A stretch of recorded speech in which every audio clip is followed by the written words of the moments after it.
बिस्मिल्लाहिर्रहमानिर्रहीम। प्यारे बच्चों, आज युस टॉपिक यह क्लाइमेट। यह climate climate refers to the sum total of weather conditions. Climate refers to the sum total of weather conditions over a large area for a long period of time. For a long period of time, generally taken for 30 years or more than that. Or more than that. Elements of climate.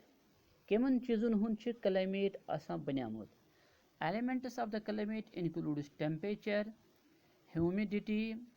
atmospheric pressure, wind, precipitation, etc. वुचो इसे use climatic controls यानी तम factors यम control करान कुन जाय हिंदिस क्लाइमेटस वुकिनस वुचुन तम factors यम control करान climate of India कुन ति जाय अगर वुचो अम कॉमन फैक्टर्स यम कुन ति जाय क्लाइमेट कंट्रोल करान अमन मज क्या क्या अमन मज लैटिट्यूड ब्या गो आल्टीट्यूड ब्या गो ocean currents relief features pressure and wind system distance from the sea वलियो वुचो यम factors of the climate influencing या factors which influence the climate of India हम वुचो कुस कुस अमन मज that is known as location. The mainland of India extends roughly from 8 degree north to 37 degree north latitude and the Tropic of Cancer passes through the middle of the country. Areas south of the Tropic of Cancer are closer to the equator and experience high temperature throughout the year. The northern parts of the country on the other hand lies in the warm temperature zone. Hence, they experience comparatively low temperature. Some places record considerably low temperature, particularly in winter. Water bodies comprising the Arabian Sea and the Bay of Bengal surround the peninsular India and make climate conditions mild along the coastal areas. यानी अगर इस वुचो हिंदुस्तान यह northern हेमिस्फीयरस मज locate युस tropic of cancer यह हिंदुस्तान दोन हिस्सन मज तकसीम करान अह गो नार्दर्न इंडिया ब्या गो southern India close to the equator नज़दीक इक्वेटरस इसलिए अत टेम्परेचर आसान वरिया ज़्यादा तिकेज़ि अस बोजमुत और पोरमुत ति बेशि हकीकत यह चीज़ जी यम इलाक इक्वेटरस नज़दीक आसान तिमन मज टेम्परेचर आसान ज़्यादा यूता अस इक्वेटर निश दूर गसो त्यूता टेम्परेचर गसान कम गो नार्दर्न इंडिया इक्वेटर निश दूर इसलिए नार्दर्न इंडिया मज टेम्परेचर कम आसान as compare to southern India northern India मज टेम्परेचर माइनस गसान साउदर्न इंडिया मज माइनस गसान कहीं ब्या factor distance from the sea यानी कि कहीं इलाक तम आसान जे यम समंदरस नज़दीक आसान और कहीं इलाक आसान तम यम समंदरस निश दूर आसान Areas near the coast have equable or marine climate.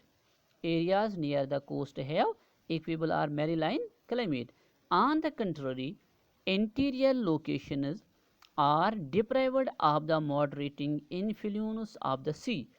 and experience extreme or continental climate. For example, the annual range of temperature at Kochi does not exceed 3 degrees Celsius, whereas it is as high as 20 degrees at Delhi. Similarly, the amount of rainfall at Kolkata is 119 centimeter, which falls to a low of 24 centimeter at Bikaner. यानी तम जाय यम समंदर नज़दीक आसान छ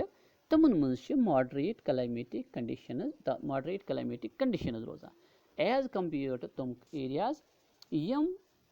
समंदर यानी सीस नश आसान वारिया दूर इहुंद टेम्परेचर वेरी गसान इहुंद टेम्परेचर डिफरेंट गसान यानी कि डे टेम्परेचर तह गसान इहुंद different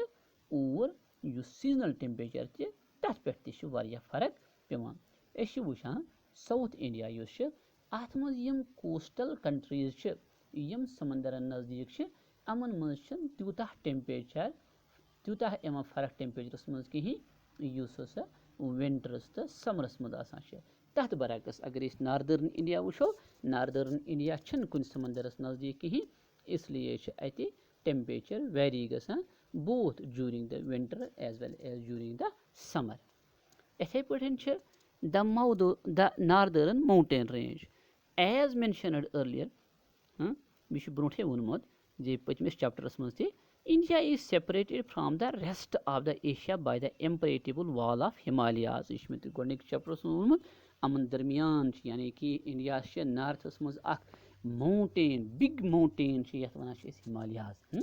These ranges protect the India from the bitterly cold and dry winds of the Central Asia during the winter. Further, these mountain ranges act as an effective physical barrier for rain-bearing southwest monsoon winds to cross the northern frontiers of the India. Thus, the Himalayas act as a climatic divide between the India and subcontinent and Central Asia. यानी यह मे तुम पचमिस चैप्टरस मज वोनमुत पचमिस topics मज वोनमुत मे हिमालयाज यह अहम role करान हिंदुस्तान के यथ मुल्कस मज अदा रोल अत अहम रोल सह रिलेटेड टू क्लाइमेट यानी कि इंडिया किस नॉर्थस मज लोकेट साइबेरिया रशियस मज जाय अत टेम्परेचर लो गसान ज्यादा गसान coldest place of the world और एम विंडस अम असान हिंदुस्तान मज अम सत टेम्परेचर इंडिया डाउन मगर अम हिंदुस्तान मज इंटर हेकान गसित कहीं बिकॉज ऑफ द हिमालयाज गो विंटरस मज हिमालयाज हिंदुस्तान बचावान टेम्परेचर डाउन गसन नश और ड्यूरिंग द समर ये मूनसून विंडस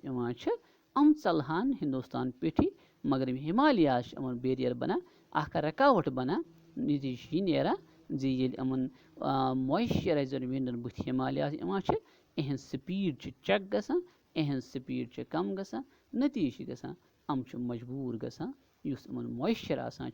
यह ड्रॉप करने खतर in the form of rainfall वह बे कह फैक्टर्स यम हिंदुस्तान किस अत क्लाइमेटस मज अहम रोल अदा करान तम पढ़ो इंशाअल्लाह रहमान नेक्स्ट चैप्टर्स में।